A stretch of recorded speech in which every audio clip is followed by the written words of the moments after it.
Good afternoon and welcome everybody. I'm going to call the regular meeting to order at 6:07 p.m. and announce that the board met in closed session and that no action was taken. Today's meeting is being video recorded and will be available on the district's YouTube channel. Blue cards are available at the table just outside of the boardroom for anyone who wishes to address the board. If you wish to address the board, complete a card and hand it to a staff member at the table to our right. Please be sure to indicate whether the matter you wish to address is on the agenda or not on the agenda. If the matter is on the agenda, we'll assume that you'd like to speak when it comes time to address that item, and we'll hold your card until then.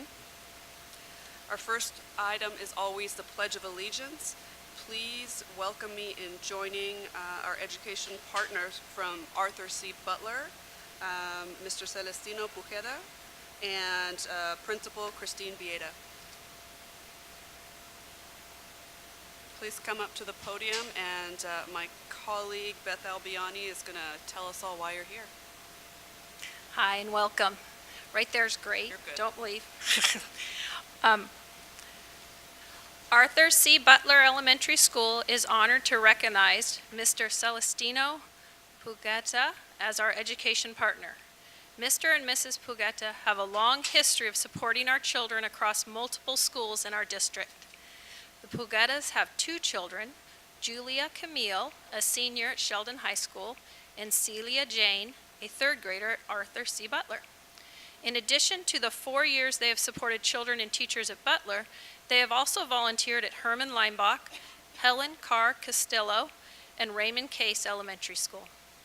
As a teacher at Raymond Case, I remember the family fondly as a constant positive campus presence and know that if it was Monday at Butler, Delia would be there. The Pugettas have supported schools by working in classrooms, attending field trips, and supporting PTO activities. In addition to weekly supports, Mr. Pugetta has served on Butler's school site council for the past 2 years and was just elected to another term. I don't know what we would do without his support. He is known at our meetings for being the member who asks questions, truly works to understand our data, and is determined to ensure every child at Butler excels. Over the past 2 years, Mr. Pugetta has represented Butler as our district English language chairperson, as well as our superintendent's parent advisory representative. He comes to school site council meetings with new learning from each meeting and often raises questions that inspire conversation. He takes his work in supporting his daughters and our schools very seriously and is intent on success for all. It is a true honor to work beside a family who is so humble and gifting with their time. On behalf of all our 950 Bulldogs, as well as our staff and families, thank you, Mr. and Mrs. Pugetta, for your time, your passion, and your commitment. We are a better school because of you. You can stay there for a minute. I have a small flag salute that I give you. You go ahead and start the flag salute, and then I have a gift for you if you could stay.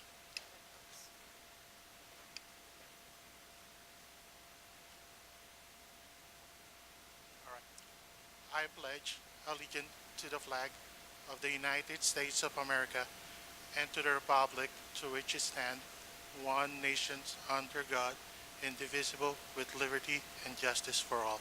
Thank you. And please don't go. Miss Albiani is going to come down to give you a little token of our appreciation.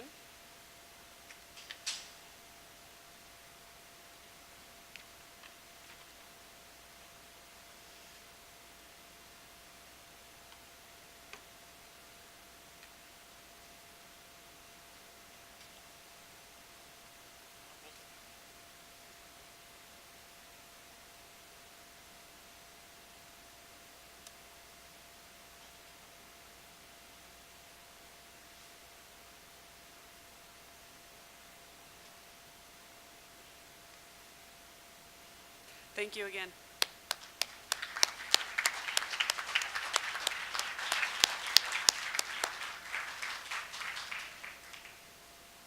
Our next item is our high school student representative reports. Tonight we have representatives from Franklin and Sheldon High Schools. Let's please welcome our representatives from Franklin High School.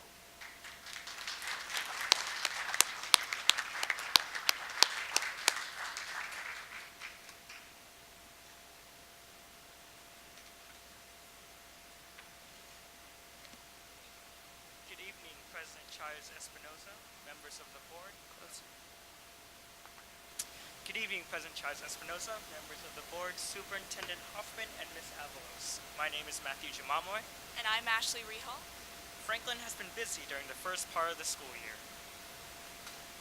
During the first full week of school, to help unite and inspire our school under the welcoming banner of pride, school staff prepared a week-long exploration of what it means to be a Wildcat.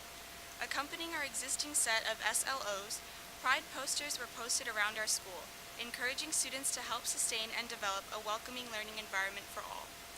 Pride stands for preparation, respect, integrity, determination, and empathy, the 5 key characteristics of every Wildcat. To show our Wildcat pride and continue to be reminded of the positive behavior on campus and in the community, we have set up an Instagram page called Be Pride Strong. We hope you will all follow it so you can see all of the amazing things that happen at Wildcat Nation.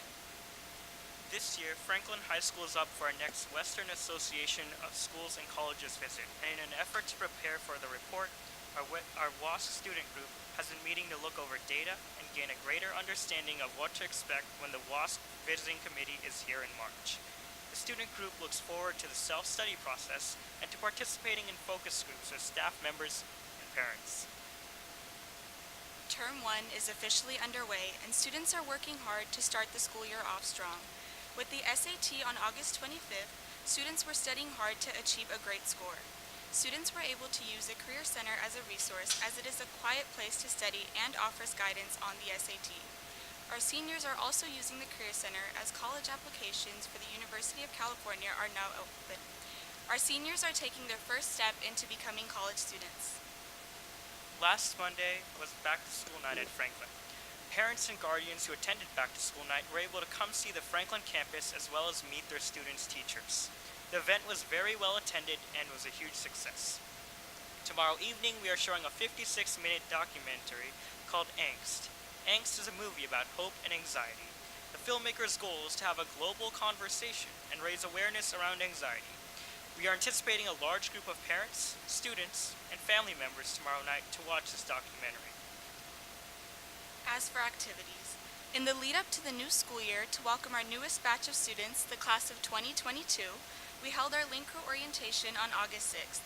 With great anticipation and a high spirit, over 150 Link Crew leaders dressed up in bright red Incredibles themed shirts and cheered on the new freshmen as they enjoyed their first look at their home for their next 4 years. A week later, a bit groggy but ready, Franklin had its first day of school, beginning with the senior sunrise, where the 2019 class enjoyed free breakfast, took their ID pictures, and enjoyed the wonderful beginning of their final year of high school. On August 24th, Link Crew hosted Link Crew Tailgate, an annual freshman-only event that allowed our newest class to socialize and enjoy free food, games, and prizes while getting ready for their first home football game. The event was a huge success, drawing over 400 of the 2022 class. Last week was Club Rush, and it was also a huge success. Over 50 clubs participated in the event during lunches, and clubs gave information to students and encouraged interested Wildcats to sign up and attend upcoming club meetings. Each class is busy preparing for homecoming as we kick off the homecoming week this Friday with our homecoming rally. This year's theme is Pixar Palooza, and each class has selected a Pixar movie to center around its homecoming skit and float. The seniors have chosen Toy Story, the juniors are Monsters, Inc., the sophomores dove into the sea to Finding Nemo, and the freshmen are holding on tight to a bundle of balloons as they are up. We hope you can make it to our homecoming parade on September 14th, which begins at 2:15 p.m. For athletics, our Wildcats have been busy working hard as our fall sports season has begun. Cross country began conditioning early in the summer and have been competing successfully in meets. Last Friday, the team ran at the Lagoon Invitational. Women's volleyball had a big win over Kennedy last Friday, and they are gearing up for the Delta League play. Our football teams traveled to Yuba City High School last week for their weekly game against River Valley. The varsity team, under the direction of our new head coach, Evan Boylan, is currently 1-2 and looks forward to a competitive league season. Women's tennis and water polo are practicing every day and have played well in early matches, and our women's golf team is off to a good start, placing in the top 3 in the Lauren Roberts Invitational a couple of weeks ago. Good luck to all our fall athletes. Go Cats! President Charis Espinoza, members of the board, Superintendent Hoffman, and Ms. Avalos, thank you so much for your time and consideration this evening. We hope that you will join us for our upcoming Wildcat activities and events, and we invite you to join us March 10th through 13th for a spring WASC visit. In addition, we would also like to congratulate Franklin's very own Mike Steele, a math teacher, for being awarded one of the Sacramento County Teachers of the Year. He is very deserving and we are so proud of him. We look forward to our next report with you. Thank you. Thank you.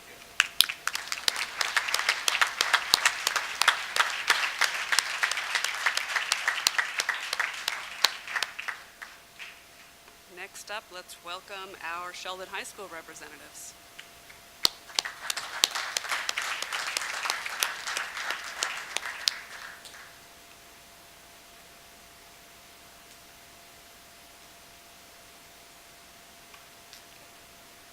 Good evening, Board President Charles Espinoza, members of the Board, Superintendent Hoffman, and Ms. Avalos. My name is Simran Tanvi. And my name is Harlene Kaur, and we are from Sheldon High School. At the end of last year, Sheldon Huskies took fun and exciting AP tests. Out of the 921 students that took AP tests, there was a 63% pass rate. Our visual and performing art classes, including AP Music Theory and AP Studio Art, had a pass rate of 100%. In just the first couple of weeks at Sheldon, a lot of events had taken place, from academics, activities, and sports. Right before the start of the year, Sheldon teachers got to enjoy a luncheon with the company of other teachers as a new, fresh beginning of the school year. Each teacher has also received a goodie bag consisting of little treats and essentials for the year.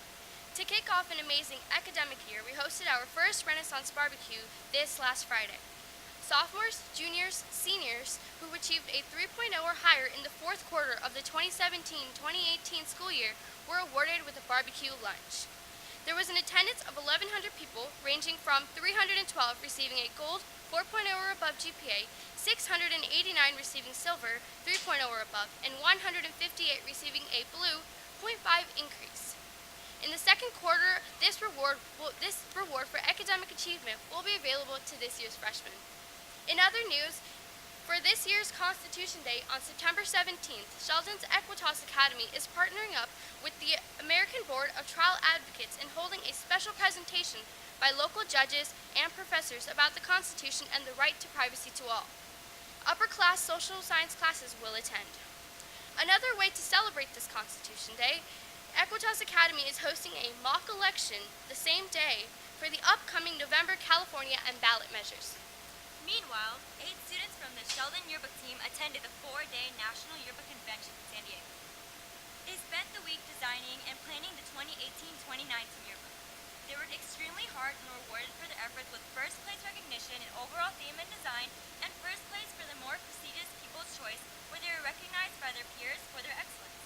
Sheldon's yearbook has been recognized in the National Jostens Idea Book for the last 3 years, which highlights outstanding photography, writing, and design from the yearbooks around the country.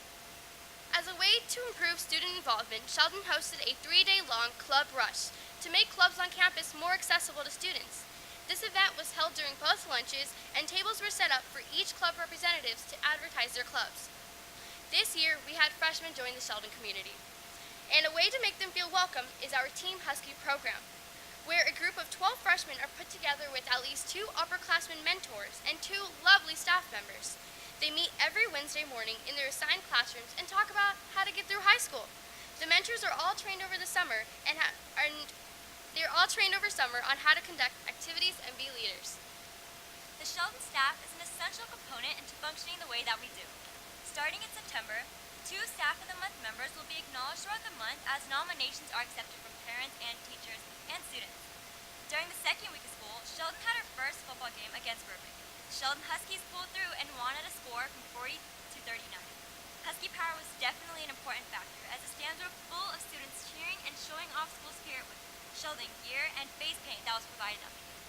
Aside from boys football, Sheldon has been preparing for the annual Powder Puff football game, where teams of seniors plus freshmen are against juniors and sophomores. Beyond popular belief, the game is not rigged, but the seniors are always in the winning team. Sheldon is also preparing for the fall homecoming, our theme being arcade games.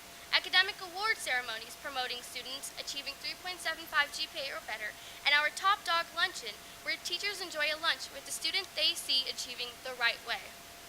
And this concludes the number of events that Sheldon has put on to promote a positive campus so far this year.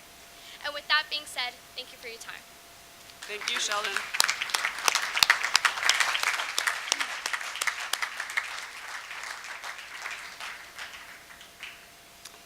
Before we dismiss our student representatives, I'd like to also recognize Franklin High School Principal Chantel Albiani, who's hiding back in the corner of the room.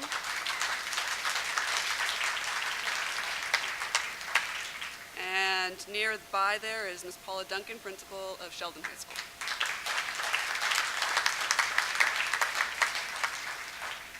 Thank you for your excellent report, students. It's nice to have you back, and you are dismissed. Our next recognition is for the 2017-18 California-Japan Scholars Exchange Program, which will be presented by Mr. John Dixon, and my colleague, Dr. Crystal Martinez-O'Leary, will be assisting with the recognition. Go ahead. Good evening, Madam President Jaitis Espinoza, board members, Superintendent Hoffman. Tonight, the board is asked to recognize all participants who actively contribute to the success of the 2017-18 California-Japan Scholar Exchange Program, otherwise known as OSACA. For 21 years, Elk Grove Unified School District has participated in this exchange with the goal of promoting cultural understanding and international relations between these two great countries. On June 5th, 30 Elk Grove Unified School District students departed California heading for Japan, escorted by 3 chaperones. Atus Ku Kiyuchi, a teacher at Elk Grove High School, Yu Kuki Koyumum, a teacher at Franklin High School, and Candace Rice, a program consultant from the California Senate office. The group spent their time in the Osaka region attending high school and participating in middle school and elementary and cultural activities. We would like to bring special recognition to Atsuko Kiyuchi and Yukiko Kuzumu for acting as our liaisons with Japan and the other Elk Grove teachers who teach Japan across the district. In addition, we'd like to recognize the California Senate Office of International Relations for providing $2,500 in fiscal support. At this time, I'd like to invite our student rep to come up and share a few words, Tyra Jones. Or, pardon me, Tyra Jose.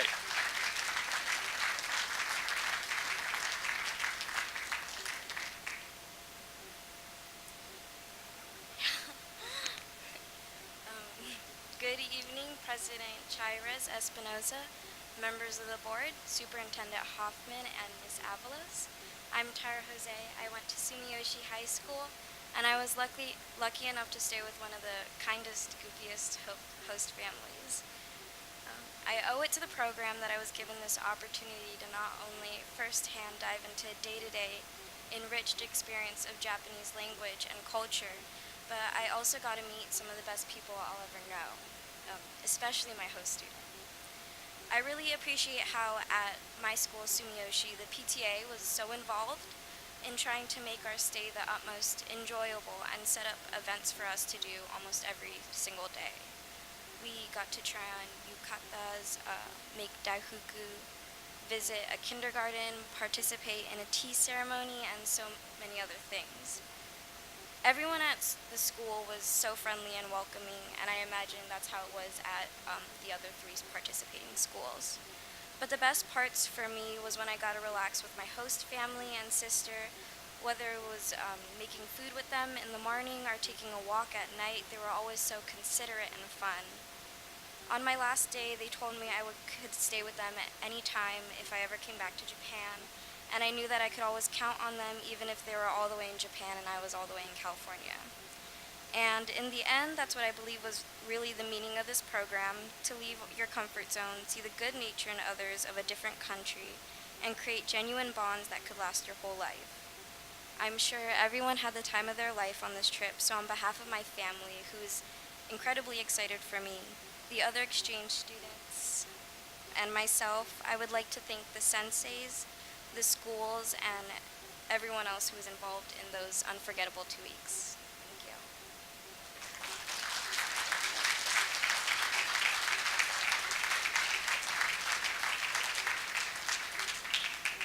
Okay, thank you. Thank you for sharing your experiences. This time we'd like to announce the names of the students who participated on the trips along with their teachers and ask them to come to the front and receive their certificate. So the first chaperone is Atuko Kiyuchi.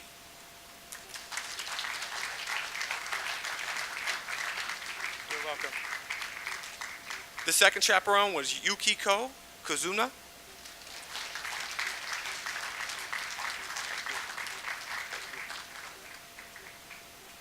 The first student here tonight is Ariana Bain.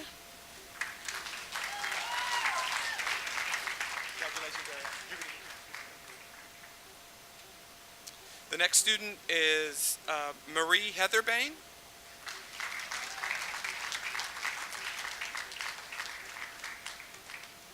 Joycelyn Baker.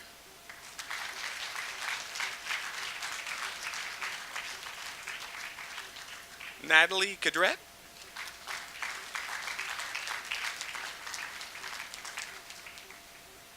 Adriana De Los Santos. Adrian, I'm sorry, put an extra A. Adrian, sorry, I added an A in there. The next student is Tiruko Handsome.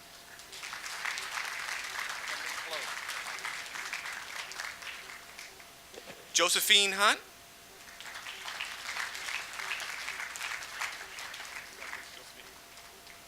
Ines Hean.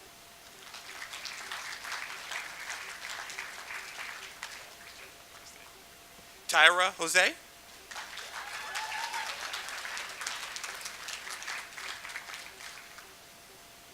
Sydney Carl.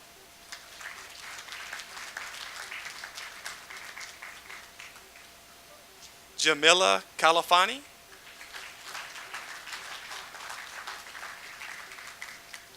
Matthew Carvisker.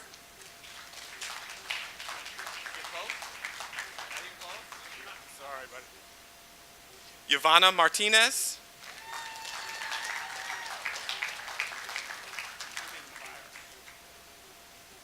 Michelle Mosuhi.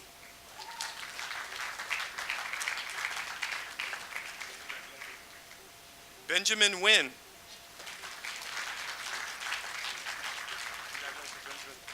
Nathan Wynn. Elena Ochoa.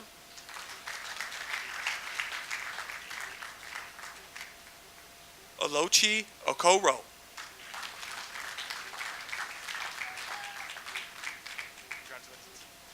Jessica Tai.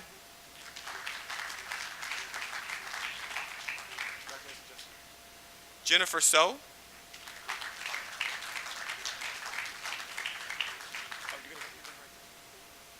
Annalisa Valeria.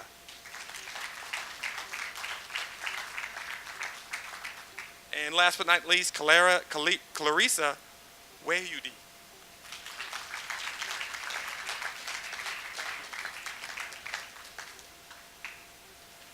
Thank you very much. Parents, anyone in the audience wishing to take pictures, feel free to come up to the front of the room. You can come up in front of those tables in the front row.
All right, don't move, folks. Now the official picture.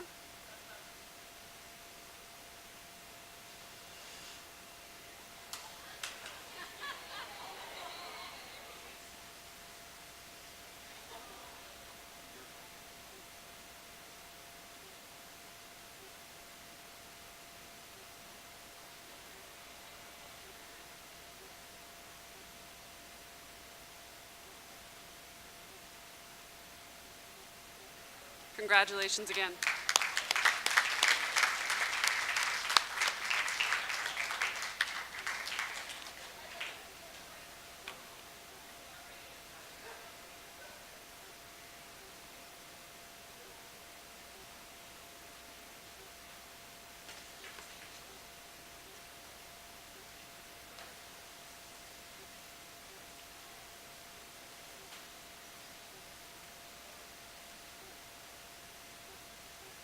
Next, we have three different resolutions. The first is the resolution for Hispanic Heritage Month, which will be presented by Ms. Sue Larson.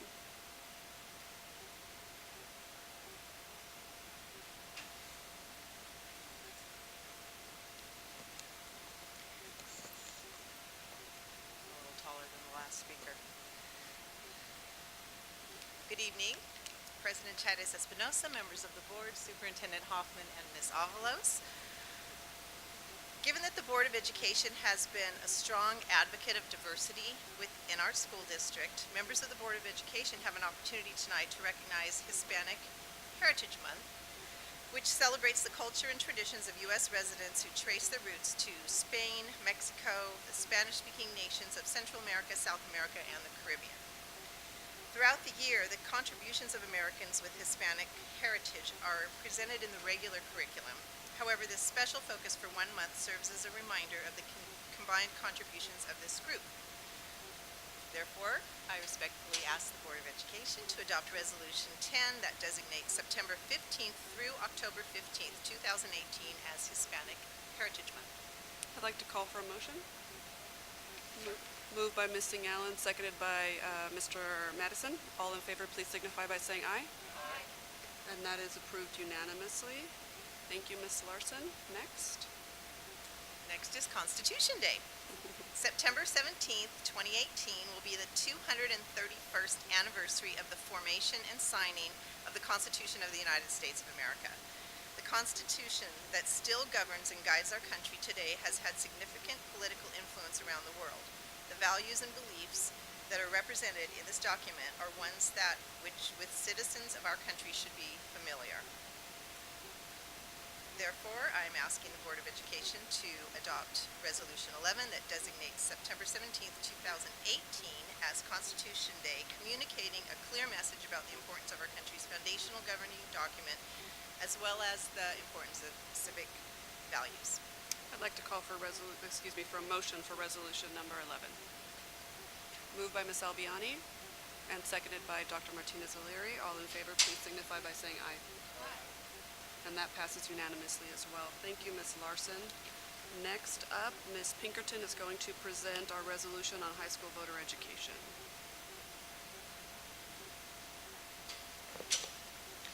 Good evening, Board President, Ms. Chairez Espinosa, members of the Board, Superintendent Hoffman, and Ms. Avalos. The right to vote is a fundamental underpinning of democracy, one that must be personally cherished, practiced, and championed as a critical civic duty. With me this evening to help emphasize the importance of high school voter education weeks are members of the Sacramento Youth Commission, and I would like at this time to ask Ms. Eleanor Love, please come forward. Ms. Eleanor is a freshman at McClatchy High School, and she is part of the Sacramento Youth Commission. There's about 15 high school students that are part of that across Sacramento County. Also with her is Ms. Lauren Kim, who is a junior at St. Francis High School. And also Luke Delcore he's a senior at Mira Loma. So tonight, I've asked them to come because they're going to help educate and provide outreach materials that we can use to encourage voter registration and, most importantly, pre-registration for the high school for students who will be turning 18 coming soon. Also, they've prepared a short PSA that we'd like to be able to use to further promote the importance of voter registration, which we'll play briefly, just 1 minute or so. And then I'll return to ask for the board's approval of resolution number 17. Good evening. My name is Eleanor Love, and I'm part of the Sacramento County Youth Commission. I'd like to thank you all for having us tonight, and I'd also like to thank you for considering a resolution to recognize high school voter education weeks. This is an incredibly important issue for teens in Sacramento County. I proposed our commission's voter pre-registration project at the start of the summer, and I'm also co-chair of that project. I've been working with Ms. Pinkerton to improve the way your district informs and encourages students regarding pre-registration. In working with Ms. Pinkerton, I suggested different ideas to inform and encourage students. She agreed to send out a letter/email to parents and students about pre-registration, send flyers to students, and put information on the district website. She also asked for a video from us talking about the importance of pre-registration. We have provided a draft of the letter/email, copies of flyers, a video we made, and other links that might be useful. My co-chair, Lauren Kim, will now speak. Good evening. My name is Lauren, and I'm also the co-chair of the Voter Pre-Registration Board. I'm on the Sacramento Public Library System-Wide Teen Advisory Board, as well as the South Natomas Branch Teen Advisory Board, which caters to the needs of teens at libraries in the Sacramento area. Alongside this, we also work with teen events in the community in general as well. With Eleanor, I formed a partnership with the Sacramento Public Library, and we will be working with them to encourage pre-registration during the upcoming gubernatorial elections. SUIC will be partnering with the teen advisory boards at the library branches in Sacramento, and will be setting up pre-registration booths next to the library poles to raise awareness. And we'll also be doing more volunteer work at these branches as well. Additionally, we attended the National Night Out celebration in Oak Park, Sacramento, which is a countrywide event celebrating community police relationships. We encouraged pre-registration and pre-registered many teens at this event, and we'll be continuing to attend more outreach events in the future as well. Now I'd like to invite the Vice Chair of the Sacramento County Youth Commission, Luke Delcourt, to speak. Hello, my name is Luke Delcourt.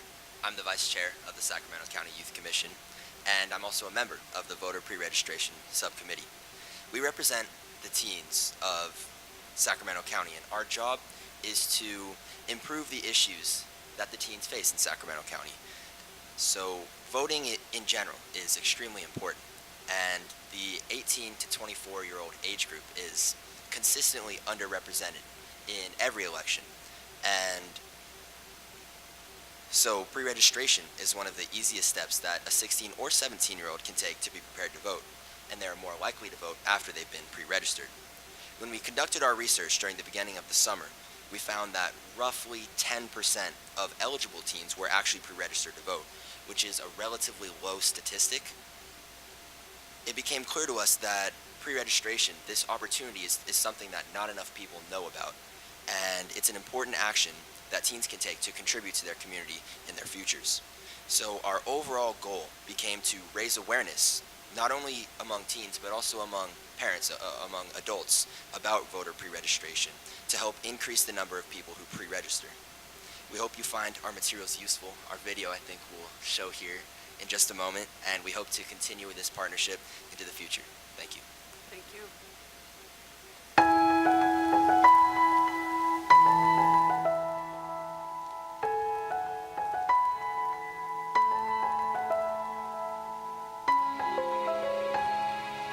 No matter who you are, or what you do, We can all be a part of our democracy. Voting is one of the best ways to do that.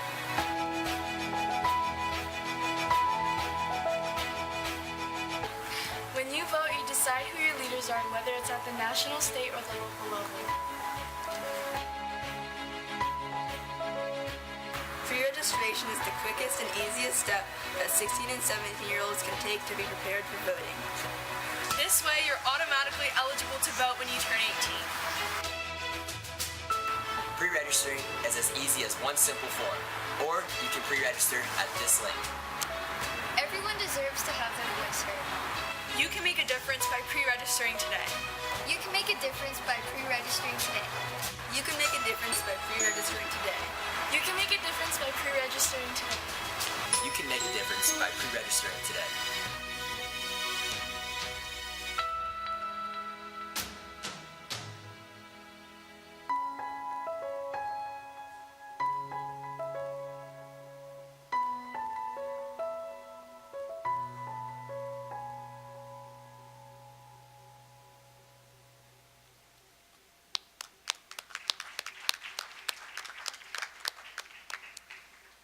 As As you can tell, they've done an excellent job pulling together their resources, providing us with the materials that we can use to be able to develop outreach and be able to share that also with students within the Elk Grove Unified School District. So at this time, I would like to then ask the board's approval of resolution number 17 to declare September 17th through the 28th as High School Voter Education Weeks. Move Quick approval. question, Madam Chair. Do we have any students from our district in the commission? I'd have to look at the roster. I don't believe so at this time, but it is county-wide, so. Okay. All right. Excellent job. Thank you. Is there Yeah, another move question? approval of resolution 17.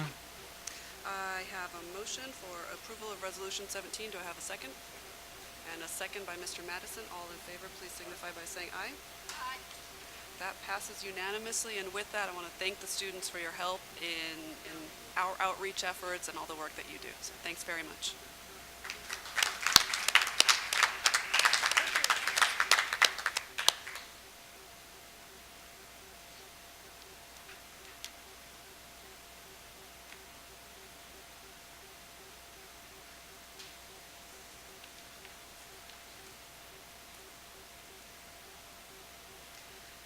Next up, we have our request for student expulsions. If anyone wishes to address the board in closed session regarding a specific student expulsion, please let us know. I don't have any speaker slips on that. Seeing none, I'm going to call for a motion to approve the request for student expulsions. Moved by Ms. Albiani. I'll take a second from Ms. Singh Allen. All in favor, please signify by saying aye. And that passes unanimously. Thank you. In addition, we have a request for return from student expulsion. I'd like to take a motion on that. Moved by Ms. Singh Allen, second by Dr. Martinez-Alere. All in favor, please signify by saying aye. I believe that passes unanimously as well. Next up is public comment. And first up is Alicia McDonald. Quick reminder to anyone who hasn't done this before, you have a 3-minute time limit on public comment. There's a clock up here which should assist you, a little countdown clock. Oh, and lastly, we're not able to respond to anything you say during public comment, so don't think we're ignoring you.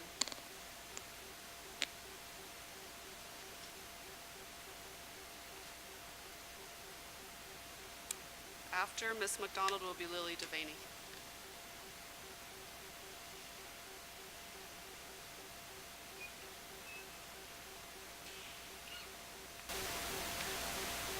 Whenever you're ready. Okay, go ahead. My name's Alicia McDonald, and this is my son Cameron Kenny, and I'm here. Ms. McDonald, do you want to pull the microphone a little closer so we can all hear you? My name is Alicia McDonald. This is my son Cameron Kenny, and I'm here because recently my son was bullied for being different at Fuller High School. We didn't know to what extent until we had a meeting today, and in the meeting we were showed a video that showed my son being pulled from behind, followed down the sidewalk, and my son defending himself. They call it mutual combat. My son was afterwards, also not on recording, beaten and stomped to the curb by his head, and he has a concussion. Again, this happened at Florin High School by four older students. My son was what they call freshman Friday because he is different, and that is not okay. Bullying in any way, shape, or form is not okay. And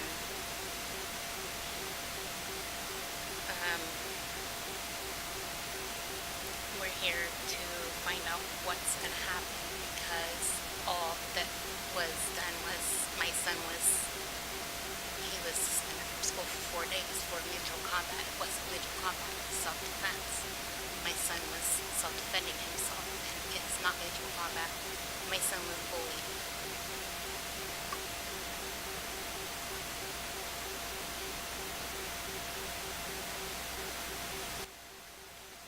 Ms. McDonald, as I mentioned, we're not able to give a response, and certainly on a matter that involves student confidentiality. But I understand you have already reached out and you are in conversation with administrators, so we expect that they will continue to keep you in the loop. Thank you.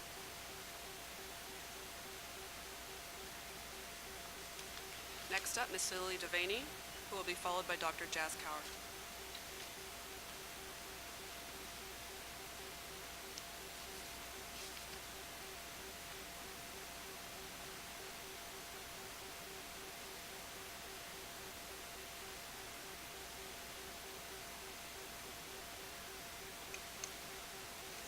There should be a button that'll raise that podium on the side. To your right. What? Yeah, there's a button that'll bring the podium up. There you go. For us tall people, I like it. Well, good evening, board, again. It's not my first time in front of you regarding the issue of bullying. It was about 1.5 years ago that I came to you with my own son's issue, and now tonight I'm here because I saw Alicia's son's story, and I reached out to her, and I wanted to come here and support her because what happened to her son is all too familiar. And I told you guys 1.5 years ago, it's going to keep happening until something's really done, and I've seen a lot of Band-Aids. Banners, this is a safe zone, assemblies with speakers, the zero tolerance policy, which is kind of a joke, and safe, inclusive, accepting environment, which is what I read on your statement today regarding the incident with Cameron. More victim shaming. Her son was told, or she was told about her son what I was told about my son, that they bring this on themselves. No kid asks to be bullied. No kid asks to have their head smashed to the ground to the point where they get a concussion. Mutual combat when they're defending themselves. Last year, at my son's new school, he was attacked in the classroom. A child jumped across 3 desks in the classroom and started pummeling my child. My son was bigger than the other child. My son does karate. So my son was trying to block and defend, and the kid wouldn't stop. So my son hit him back and defended himself. My son was suspended for 4 days, almost kicked off the basketball team. The day that he found out that he was going to be on it, wasn't able to participate until the very first game because he defended himself against an attack in the classroom that half the students saw his way and half the students didn't see and sided with the teacher who didn't see it. This kind of stuff isn't okay. These kids are, they have there's no recourse. I mean, was Cameron supposed to just get knocked even more unconscious? Was he supposed to just take the beating? Was my son just supposed to stand there and get hit over and over again until the teacher intervened? We're not empowering our kids to stand up for themselves. We're empowering our kids to cower down. My son this year, he's a freshman at CO, doing very well so far. And when I asked him what his goals were for the year, one of his goals was, Mom, I just want to keep to myself and I don't want to get in a fight. I don't want anyone, if anyone picks on me or does anything, I'm just gonna walk away. I don't want anyone to get in a fight with me because I want to play football and I want to do this and that. He shouldn't have that fear. He shouldn't have that fear of I can't defend myself. I can't stand up for myself. And I don't know what it's going to take to make real change, because Cameron didn't deserve what happened to him. My son didn't deserve what happened to him. And I know my time's up. Thank you. Thank you, Ms. Devaney. Next up, Dr. Cower, who will be followed by Allegra Taylor.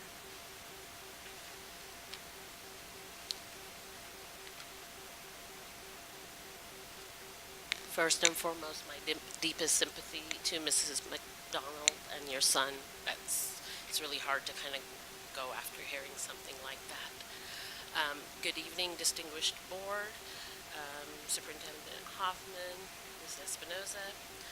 I'm kind of here on a positive note, but I'm just kind of bothered by what I just heard this evening. I'm here to say thank you to the board. A couple of weeks ago, you made a decision to make Franklin being the next new build. Thank you for listening to our concerns of equity. I know a lot of the times we come up and, there's an issue and, there was a lot of challenges, but I just wanted to take the time to say thank you because at the last meeting I didn't have time and I had to leave, and I wanted to recognize personally Superintendent's personal touch in the letter and recognizing Franklin and making that acknowledgement. I think it's important. I think the district is in a lot of change. The community is changing. Our culture is, needs more frequent communication. So I'm looking forward to seeing a timeline from the district, sharing with our community how we're going to move forward with that decision. The community is very excited, so I would just, again, on behalf of the community, I want to say thank you to Donna Cherry, to Rob Pierce's team in putting together a great plan and proposing something. And, we want to continue to collaborate with the district. I know we wrote a letter to the to Assemblyman Cooper, who reached out to the state. I know funds are still not being released, but we don't feel like our work is done. We are willing to partner. Even though our school is going to be built in our community, we are a collective. Utilize us, mobilize. We mobilize collectively. I'm personally looking forward to a long-term partnership. I am raising a son in this community, so utilize us. And again, thank you for listening to our concerns.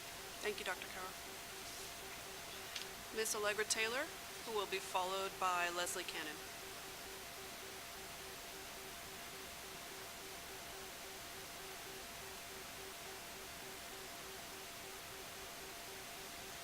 Good evening, y'all. So the last time I was here, I talked to you guys a little bit about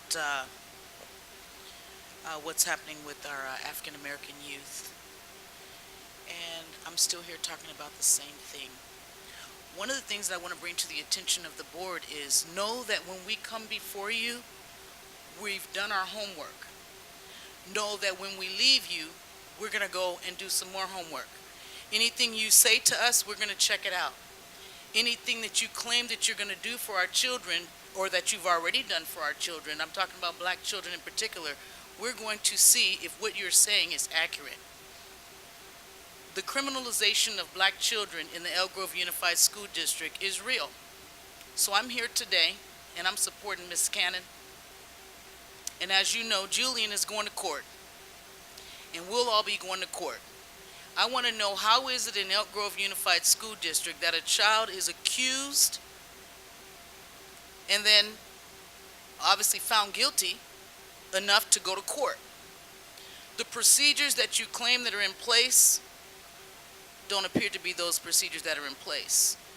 Either you all are not following your own procedures, or there really are no procedures in regards to how it is that the children are being policed at the school.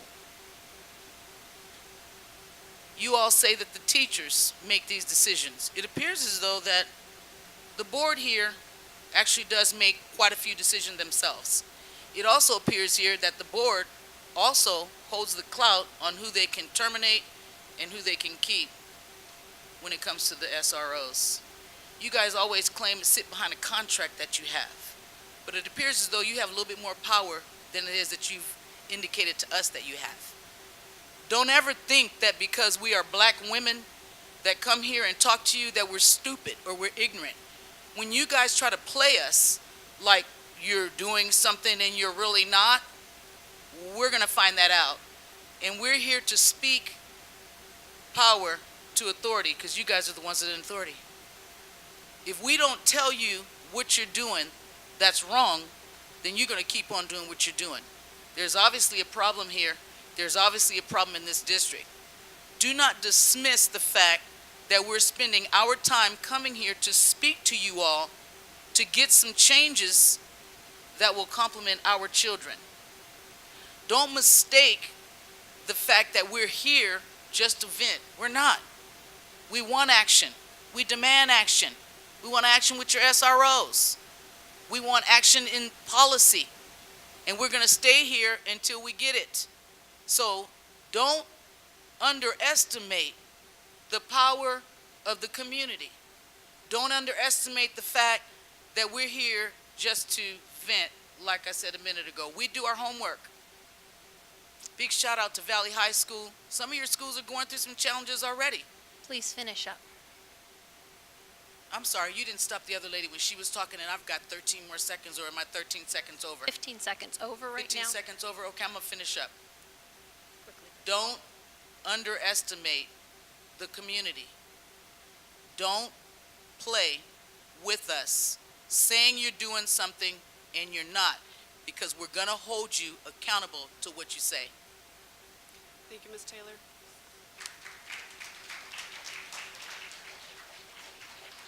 Ms. Cannon, who will be followed by Laureen Pryor, who did not put her name on the slip, but I recognize the email address.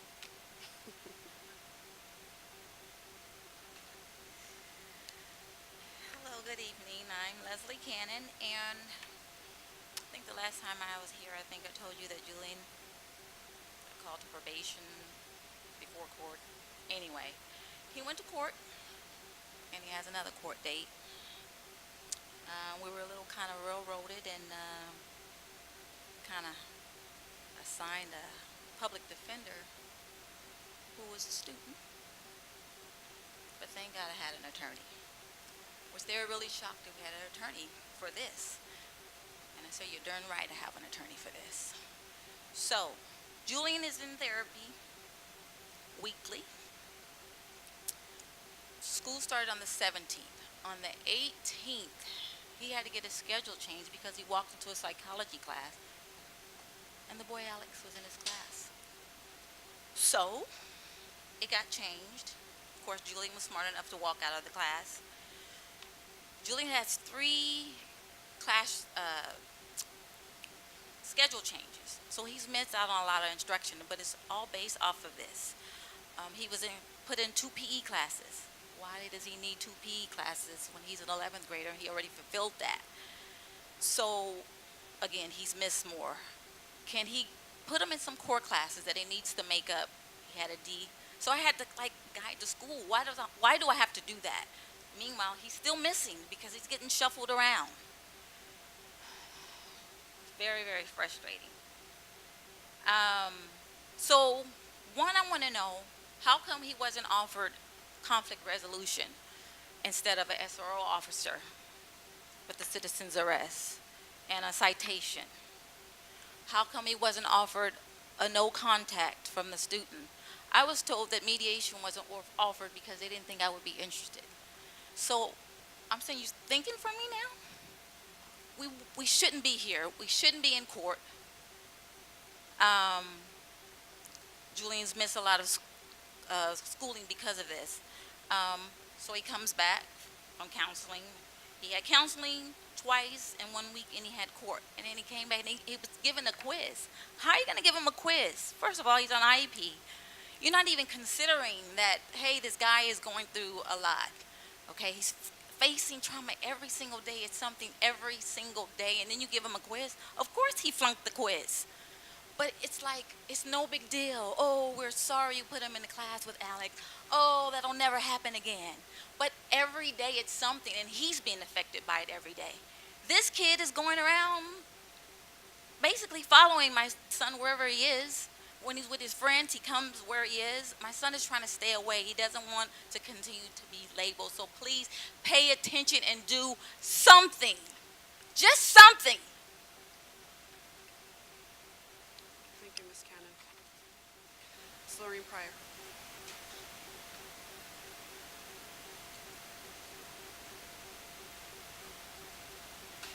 I try to come in here and not get emotional about the things that I'm hearing. But when you go to court and you see a child constantly broken, it breaks you if you have a heart. And what I've seen from this child is that he is affected beyond what everybody thinks he's affected. He has internalized this treatment as if this is something he just has to go through because none of the adults want to have his back. It's frustrating. And I feel like every time he turns around, there is somebody else failing him. There's no way that child should have been put in a class with him, knowing that this stuff is going on. I'm not sure why he was assigned court the day before school started. But can somebody do something about the timing of the trauma they allowed to happen to this child? It's been 113 days since I've asked you questions regarding your SROs, and I'll restate them for a purpose. How are they really selected? What qualifications do they have to meet to become SROs in your district? What training they undergo as it pertains to children. And I did read the board communication number 8 that listed all those training things, but that's from a syllabus from an SRO class. I'm talking about ongoing training, implicit bias training, ACEs training, adverse childhood experiences training. What are we going to do with the people that we are assigning to police our students on this campus, especially when there's no school shootings going on, which is why they're there in the first place? What are we assigning them to do while they're on our campuses? How many complaints does an SRO have to get before he or she is relieved of their duties? And is it taken into account the fear black children, especially black boys, have when dealing with law enforcement? I'm still waiting to hear about whether there's going to be a community voice added to your selection panel. And I do realize that we do have a meeting coming up with the superintendent, the deputy superintendent, Mr. Aroso, and Lieutenant Haynes on the 13th. I look forward to reporting back to the community the answers to these questions, and I hope that the answers are put into place by that time. There are so many questions that I'm starting to lose track of what I'm being stonewalled at. And I'll leave you with this. This week, I asked for your discipline matrix. I was told that I can go find it in the student discipline handbook. But I feel that if you got people making over $200,000, somebody could have sent me a PDF of what I was asking for. Thank you, Ms. Pryor. Right, it's not in my agenda, but I want to make sure to acknowledge our bargaining unit representatives. Anyone wishing to speak? All right, thank you much. Next item is our consent agenda. I'd like to make a motion to move consent agenda items 1 through 27. Do we have a second? Moved by Ms. Albiani, seconded by Ms. Singh-Allen. All in favor, please signify by saying aye. That passes unanimously. Oh, look, I jumped ahead to bargaining unit update. Sorry about that. It was not where I expected it to be. I apologize. So, same answer stands. Action items. Geraldine Ewing is going to present on pupil textbook and instructional materials.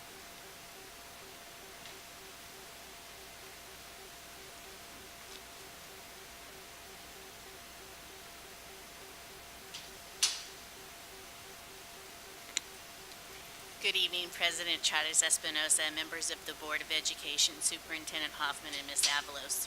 As you will recall, the Board of Education held a public hearing in accordance with Education Code 60119 regarding textbooks and instructional materials sufficiency at the last board meeting on August 14, 2018.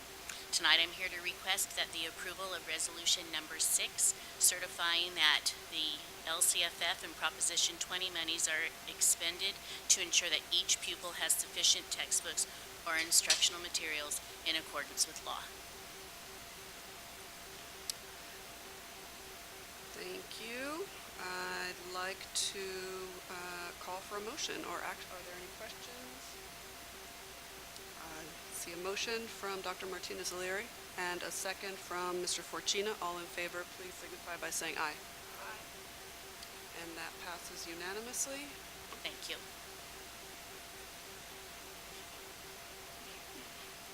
Next up, Ms. Donna Cherry and Mr. Robert Pierce are going to present regarding the calendar conversion recommendation for elementary school sites.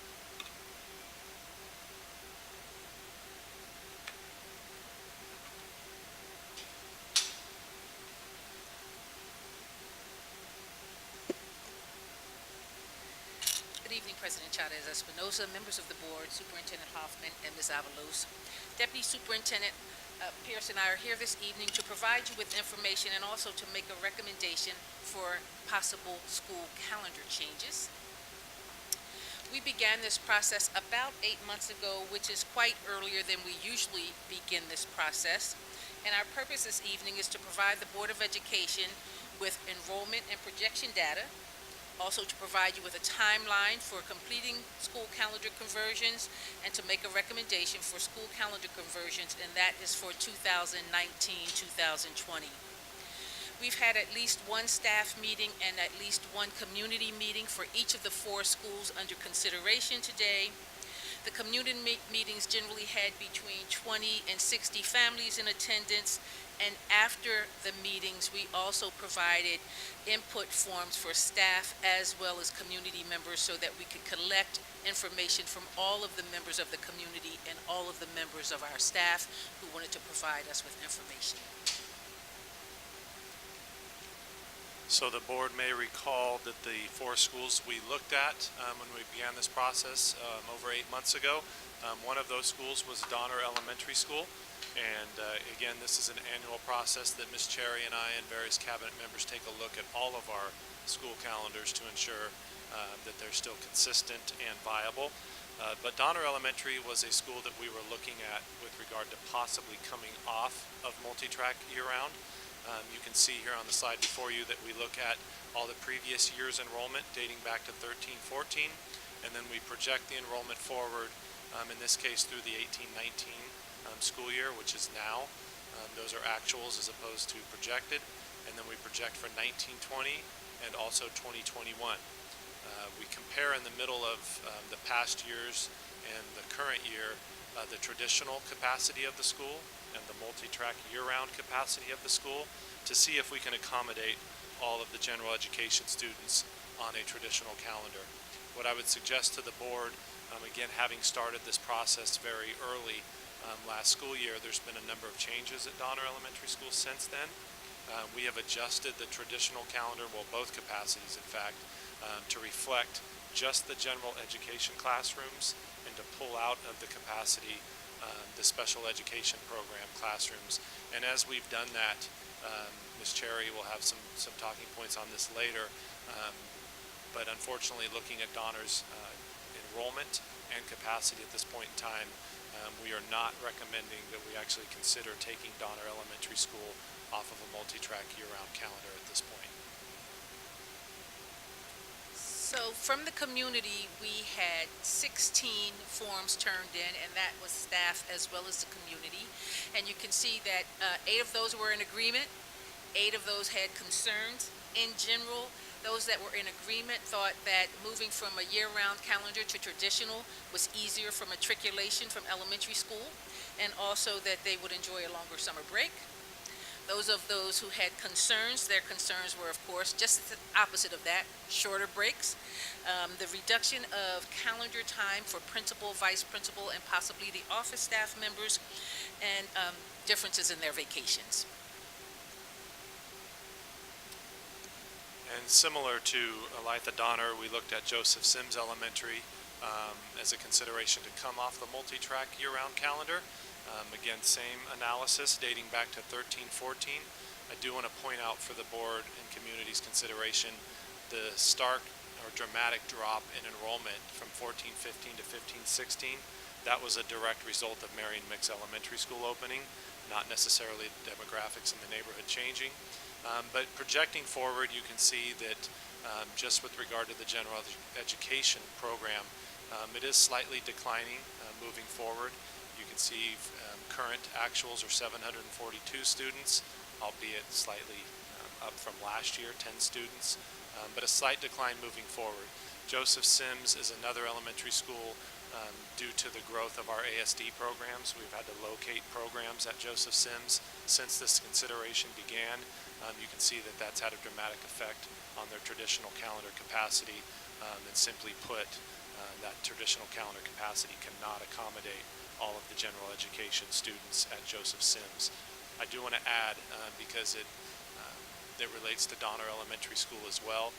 We heard earlier from a speaker about the consideration to build the new Franklin Elementary School. So until that funding comes to place in terms of the board actually taking action in February, we start construction of that school, and the decision to open that school on a year-round calendar, which is going to be our recommendation as staff. We think that this is another consideration that we can come back, albeit a year later, than we'd initially planned in taking Joseph Sims off of a multi-track year-round calendar. So again, we held staff and community meetings for Joseph Sims, and the purpose of those meetings is not just for us to provide information to the community and to the staff, but also for us to hear their input. And the reason why we make sure that we provide the input forms to the rest of the staff and community is we know that not everyone attends those meetings. At the Joseph Sims meeting, we had approximately 30 families in attendance. Again, we received 6 forms back. Agreement. Many people think that the year-round calendar is inconvenient, but on the other hand, people think that the year-round calendar is very convenient to them. We heard about co-parenting being more difficult for families that are divorced or children living in 2 homes, that it's more difficult to co-parent on a year-round calendar. Child care concerns always. One of the responses was that they would like to have all of our schools on a modified traditional calendar. They're not alone. And then as far as being neutral, the ability to have all of our children on campus at the same time, and also to make sure that the child care providers that are on our campus can house all of the students on one schedule instead of on several different schedules. Switching gear now to Mayola Beitzel. Mayola Beitzel is a school that we were considering moving on to a multi-track year-round calendar. You can see from the analysis here, they declined for a time, but they're back to a minimal growth period moving forward. Their traditional calendar capacity will accommodate the future students. However, when you take a look at Mayola Beitzel, the infrastructure that's there, the parking, the drop-off, the size of the library, the number of lunches that they have to feed all the children during the school day, putting them on a multi-track year-round calendar will allow the infrastructure to work a little better for the student population. It does give you growth moving forward. And they were one of the schools, again, taken off of year-round during the recession, and it was done so as a budget cut. But we feel at this point in time, with where we are budgetarily, that it is the best thing for that community, for those students and for the teachers to go to a year-round calendar, to allow basically a quarter of those students to not be there at a time, and it gives them relief in that regard. In general, we had more participation as from the input forms as well as from the meetings for schools going from traditional to year-round or from modified to year-round. So as you'll see, we had 79 responses, 9 in agreement, 20 having concerns, and 40 being neutral. What they like, some people like a long break, some people like frequent breaks. Vacation options, some people want to have vacations during the summer, some people want to have vacation options throughout the year. Less traffic came up over and over again, and more space to have different programs on campuses came up quite a bit. Also, concerns about track change and track choices and being able to keep families together, being inconvenient, and of course no summer vacation. And lots of people wanted to specify the track that they had, many of them looking for A track and B track specifically. And then similar to Mayola Beitzel is Mary Tsukamoto Elementary School. I think the numbers here really speak for themselves. You can see in the projected out years, they are getting back to nearly 1,000 students. Again, it's a very large campus with a number of classrooms. I think Ms. Cherry would echo my comments that to have 1,000 students there at any one time is a little bit much. And so we are recommending that Mary Tsukamoto go to a year-round calendar, not only just the student population in terms of having all the students there at once, but again, small parking lots, small drop-off area, and the different infrastructure woes that they would have with that number of students on campus at any one time. And as Mr. Pierce said, Mary Tsukamoto was one of those schools that we moved from a year-round calendar to traditional calendar. And they were one of the last that we moved because they were big at that time, and we knew that we were stretching it if we did change the calendars. Concerns, as Mr. Pierce said, this parking lot is small, lots of traffic in the Mary Tsukamoto area, looking for additional space and help with overcrowding.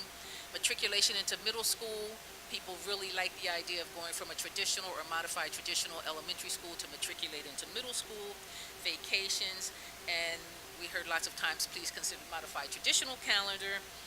Again, people just want all of their families, members to be on the same track. And then we also saw the request to, if we did make the change, let's not change them back again. Timeline, we started this process about a year ago, November 17. That's a lot earlier than we generally start. We generally start having these conversations during the summer at our cabinet retreat. So we started much earlier this year. We made our presentation to the board in January. We had staff meetings and meetings with the community February, March, and April. We thought we would bring a recommendation forward earlier, but we had to be moved off of the agenda a couple times, so we're bringing our recommendation to you today. After the recommendation is approved or not, if it is approved, we'll continue to work on the transition, knowing that traditional school starts in August of 19. But this is the one that has the laws behind it. So this is the adjusted timeline to transition to year-round. Again, we started in November. January, we presented to the board. February, March, and April, conducted staff meetings as well as community meetings. We bring a recommendation forward to you tonight because, very importantly, the law surrounds moving a school from a traditional to a multi-track year-round. We do have to make sure that we post notices in the newspapers. Those have to be done by November 1st. We have to post 3 notices, 1 per week. We have to then make sure that we listen to the community, any input from the community, and that we do this all in a timely manner. Importantly, Mr. Mate and a group of us are working on holding a random selection process that's in conjunction with our newest board policy, that multi-track year-round calendar students will be determined on their, by the random selection process, and we know that for year-round schools, school will begin July of 2019. So our recommendation this evening is that we transition Mayola Beitzel Elementary School from modified traditional to multi-track year-round, and that we also transition Mary Tsukamoto Elementary School from traditional to multi-track year-round. At this time, we'll take any questions. Colleagues, I'll start to my right. Any questions? I have a few questions. As relates to Donner and Sims, what's the population over at Nix right now? And that's on a modified or traditional? I don't have the exact numbers with me, but it's around 800, 825. Okay, I was just curious, 'cause I know that school opened to take pressure off those other 2 schools there. And I'm in belief when I look at Donner and I see Sims, they're certainly not overcrowded at all. And I was just concerned about that. Marion Mix didn't take from Donner, however. Marion Mix Right. took from Earhart West and Joseph Sims. But Donner's population has decreased Absolutely. quite a bit over the last 5 years. So I was just concerned. I know you mentioned some points why you took it off for this time and not go traditional. Right. So really, Mr. Madison, what it boils down to is moving forward, we can take a look at how some of our special education classrooms are distributed, but we've taken those out of the capacity numbers. So when you look at just the general ed capacity of the schools, they actually are impacted if you just are looking strictly at that. The growth in ASD has been one of our biggest challenges, and we've dramatically increased the number of classrooms that we need to serve those students. And so some of the places that we've looked for is where we've had some declining enrollment in schools. So Donner and Sims, so the redoing of the capacity, while the original capacity was X, when you have some of those classrooms dedicated full-time to special education, then they're not available for the regular program, and so it shrinks the overall capacity that's available. So that's part of the piece that we're challenging. We need being able to have a year to be able to look at that. We may very well come back next year with the recommendation to go ahead and take them off of the year-round and go traditional, but we're asking to delay that decision for a year. Let's make sure we're clear about the growth related to ASD. And the other reality, Mr. Pierce spoke to was the decision of the board to give us direction to move forward on Franklin Elementary School. If we were just going to build a brand-new school and not redo Franklin, we would get a capacity of 800 to 1,000 seats in that new school. Because we're moving with Franklin next, it'll be a larger campus, so we'll pick up a couple hundred seats, and if we go year-round, we'll pick up a few more seats, but it still won't make up for the difference of being able to build a brand-new school. So the other piece is, and we don't know for sure yet if the finance plan can be put in place and we can build even Franklin yet. So one more year, we'll know both of those things, and then we'll be able to make a decision. But right now, if the finance plan falls through, we don't get to rebuild Franklin, we don't get to build the other school, then taking those schools off of year-round for a year or two and then putting them back on, we don't want to put the communities through that. So in another year, with regard to those two schools, we'll have a better set of information. Okay, that makes sense with the Franklin situation in there. And I only bring that up because obviously the year-round is costly, and we certainly want to make sure we're getting a bang for our dollar out of that. Sure. So looking at it. And then I always get concerned too about Stone Lake. That's another school. It's just hard for me to understand a school with that population and is year-round. Yeah, and I can bring you those numbers, Mr. Madison. I'm with you. Stone Lake was a school when we converted all the 640 square foot classrooms to 960 Right. square feet. Yeah. For every 3 classrooms, we lost one. I still 100% stand by that was a good decision by this board because it's a better environment educationally. But we lost probably 10 to 12 classrooms at Stone Lake when we Right. made that decision, and they simply don't have the traditional capacity. I agree when you look at the raw numbers of Yeah. 650 kids, how can they be year-round? It's due to a lack of classrooms. Right. I agree with you. Maybe one day we can fix that, though. We can add some portables. Okay, Really thank you. quickly before I continue with questions, just a reminder for all of us who speak education fluently, let's try to define our acronyms for the benefit of the public. Mr. Superintendent mentioned ASD, which is Autism Spectrum Disorder. Those are dedicated classrooms for kids in that program. Mr. Forcina wanted to ask another question. Yeah. My question relates to ASD, and as it relates to the information you just shared, because when you place those kids onto the campus, everything gets boosted. But here's my question. Is there a plan in place for the placement of the ASD classes, or are we just placing them based on classes available?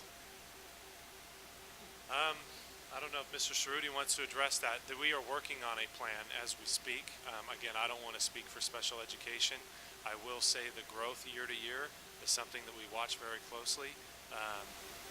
We had to add 4 ASD classrooms at both Donner and Sims since this conversation began because of the growth and because of where there is space and because of where the students are located regionally. So there's a lot that goes into it. I can tell you that the superintendent has charged us as of late to really roll our sleeves up and come up with a long-term plan as to where these programs are going to be housed. It's just trying to pinpoint the growth that's the difficult piece. And it's been somewhat exponential over the last couple of years. Yeah, I understand in the short term that we have to serve the kids, and the numbers have exploded in the last couple of years. At the same point in time, the classes have to be placed such that it makes regional sense and it makes transportation sense from the standpoint of the time the kids are on buses. Right. Both of those are big considerations. The other consideration with that is we have 3 different levels with our youngest students within the autism spectrum program. And one of the feedback pieces we've gotten from parents is when they go from level 1 to level 2, in some cases they have to change schools because we don't have a level 2 at that school. So one of the things we're trying to do is, when possible, is to have multiple levels at an individual school so that as kids are matriculating through the different programs, they don't change schools every time. So all of that is part of the balancing act that we're trying to put together in those programs. Thank you. Okay, moving on. Any other questions, Ms. Albiani? As a mother of 4, the idea of going on track and having them possibly be on different tracks is horrifying. So how do we handle that? So we do our best to try to keep our families together, and again, as working on the random selection process, we're working right now through who is the main person, the main student. So if it's fifth grade, for instance, you have a fifth grader, is that person assigned to a track, and then all of the other students stay on that same track? But I have to say that the majority of families do want their children on the same track, but we do have some families that don't want them on the same track because they like to have that time alone. But it is one of our priorities to put families on the same track. We agree. Interesting. Any other questions? Go ahead, Mr. Bettis. When is this plan going to be completed regarding the students' placements in these classrooms? We're working on that right now. We'll complete it as soon as possible. So we know that we don't know who the incoming kindergartners will be. We can eliminate the outgoing sixth graders, and we're working on it, and we would like to notify our parents as soon as possible. There was a timeline in one of your slides, though. Yeah, the timeline just says October. We're working for October. October-ish. Yes. So the economic impact, how's that going to affect us right now? How much is that money that it's costing us at Stone, where we have how many classes you said? Four of them? Financial impact, you mean? Yeah. In terms of Presently, we have 4 at Stone Lake Elementary. I mentioned 4 additional classrooms at Joseph Sims. Oh, Sims? Oh, Sims, okay. Are you speaking with regard to the special education needs? Uh-huh. Yeah, different Well, question. it's also facilities and the special needs. It's 2 questions, actually. Yeah, That was my second question. That is information that we do bring to the board each year in terms of the budget development. And special education is obviously an ongoing need. It's substantial and it's growing every year. It's one of the things that we're monitoring, just like health benefits, STRS, PERS increases. It's one of the unknowns. So I believe we've had that in a different. Well, since I've been here, I think it should be a priority 1 case because we have students that are displaced because these students are at schools improperly placed. We're not displacing any kids because the special ed classes are housed at a school. So what happens to the students that are brothers and sisters when of those schools where they cannot have where you said we needed those relocatables? If they have brothers and sisters, they're going to other schools then. The question about relocatables was about a school that has a relatively small number of kids, Right. but is on a year-round schedule because there aren't enough physical classrooms to run it on a traditional. So because it's on a year-round, all the families are going to that school. So we're meeting the needs of those families. Yeah, the recommendations tonight actually will ensure that we won't be splitting families and having to displace students. Okay, but still, I think it's a priority that we're playing catch-up. This issue of special ed students needs, it needs to be put on the front. I mean, it is an absolute It priority. absolutely is. We look at it every year, absolutely. I just appreciate the feedback you've given us on the year-round process and the multi-year round, and looking at the modified. I think it's really important. I know it's hard to determine the population and the ADHD at some of the school sites because you're having to estimate, and so those changes have to occur.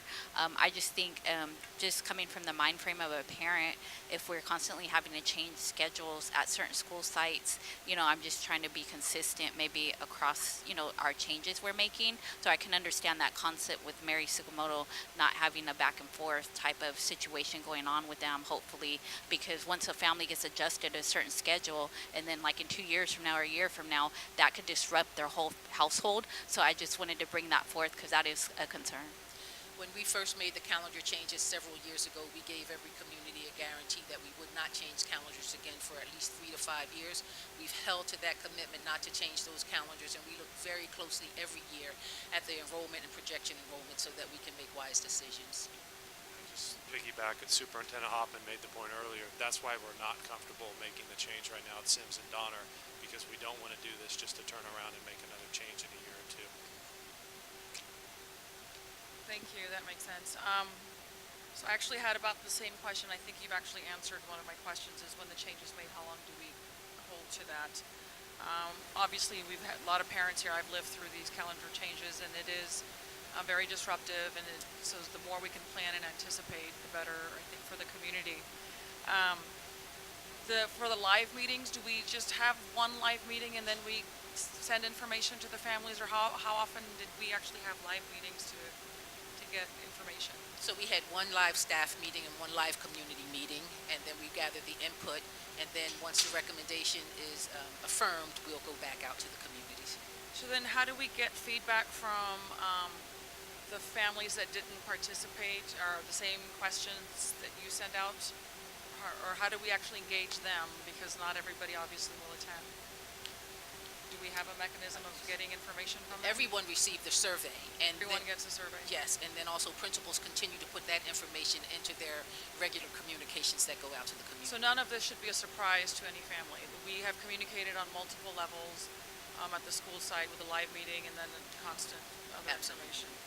And the other reality of these, every time we do these surveys, it almost inevitably comes up 50-50. I mean, so it's just it's almost every single time. Change would work really good for us. Change won't work really good for us. It's almost every time 50-50 with very similar reasoning. Sure, and that makes sense, but I do appreciate that we do hold true to the 3 to 5 years so that it's the least disruptive for long-term planning. Thank you for the report. Thank you. A couple of questions. You may already be doing this, but it seems to me that using our robocall or text message would be a really good thing in advance of these meetings because it's so significant. And I'm trying to get my head around the trend. So multi-track year education last, I recall we had 15 elementary schools on multi-track. Does this take us to 17? Okay. ASD classrooms, I don't know if you know off the top of your head, but approximately how many of those classrooms do we have now? Yeah. Didn't mean to spring a pop quiz on you, just if you happen to know, otherwise you can get the information to us later. Nope. So this is one where 60 was the number I heard, but that was a few years ago. That seems high. Okay. In terms of, we'll provide the exact number to the board so that you have the exact number, but I share the information that in 2003, we opened our first ASD, self-contained ASD program in the district. We actually had 2 self-contained classrooms, and as of this year, we will exceed 60. We will exceed 60 this year. We'll exceed 60. Okay. And over the past several years, we've been adding between 10 to as many as 17 a year. Okay. Is that also because some parents want full inclusion for their students? No. It has to do, the bulk of the increase is coming from in our pre-K programs, and then they're continuing as they go. And the challenge is we don't have the ability to know what 3-year-olds are going to show up and come to us, having been assessed medically through through the medical field in terms of a diagnosis of autism. And so that's why we have our assessment centers that we have are operating to capacity every single day, literally year-round in terms of coming, because when they come to us, then we also do our own assessments to determine placement. Okay. But we will. I'll send to BC with the exact number and provide some details for the board. Appreciate it. And with that, I have no more questions. Thank you very much for your report. All right. Let's see. I'd like to call for a motion to approve the following recommendations to become effective for the 2019-20 school year. That Mayola Beitzel Elementary School transition from a modified traditional to a multi-track year-round calendar, and that Mary Tsukamoto Elementary School transition from a traditional to a multi-track year-round calendar. Moved by Mr. Forcina, seconded by Mr. Madison. All in favor, please signify by saying aye. Aye. And that passes unanimously. Thank you. Next up, Mr. David Riley is going to present on the provisional internship permit.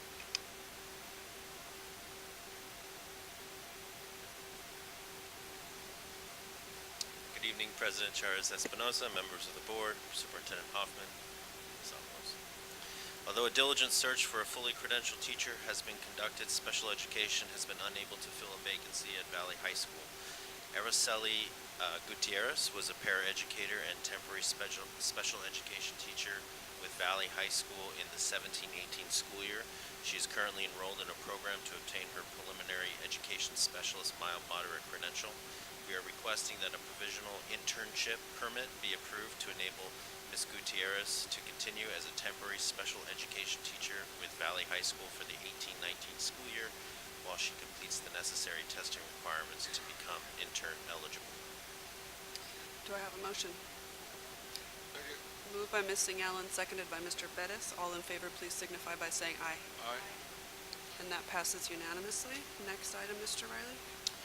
Yes, the board is asked to adopt the attached resolution to eliminate a classified position due to lack of work, lack of funds pursuant to Education Code Sections 45115, 45298, 45308, and 45117. I'd like to call for a motion. So moved.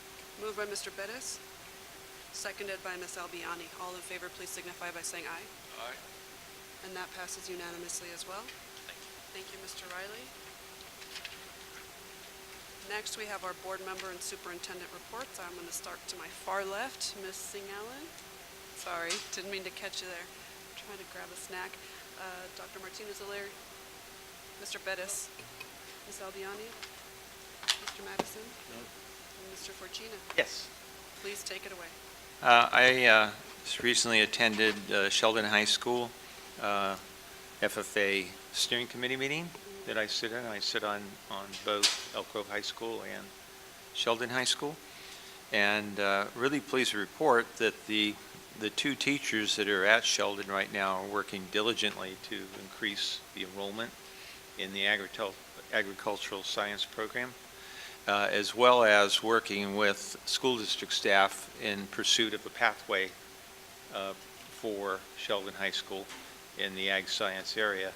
They're also looking at construction of a barn, which would really enhance the existing program that they have, especially allowing for large animal opportunities. And they're looking at going down the road of additions to the science program to lead to provide assistance to those students looking at veterinary medicine as a career opportunity. So their program is vibrant. The two people there are really enthusiastic about the program and about growing the program. So that's my report. Thank you, Mr. Forcina. Superintendent, anything? All right. With that, other items from the floor. I'll start back on this side. Nothing, Mr. Madison? Other items from the floor? I see Ms. Singh-Allen. Yes, just want to remind all of us, and then Zonthi, if I'll need your help, is to get the word out for Kids Can. The schools are, this is a time of year when they sign up, and I would love to see more schools participate than years past, particularly since we've had principal changes, so the commitments may not necessarily be the same, so we'll need to re-educate some of those schools, particularly those that had very high participation in years past. So if we can get the information out to our schools, that would be great, because this is one of the primary fundraisers of collecting canned goods for our food bank. Thank you. Thank you, Ms. Singh-Allen. And with that, I'd like to thank everybody else who joined us tonight, and I'm going to call tonight's meeting to adjournment. Good night.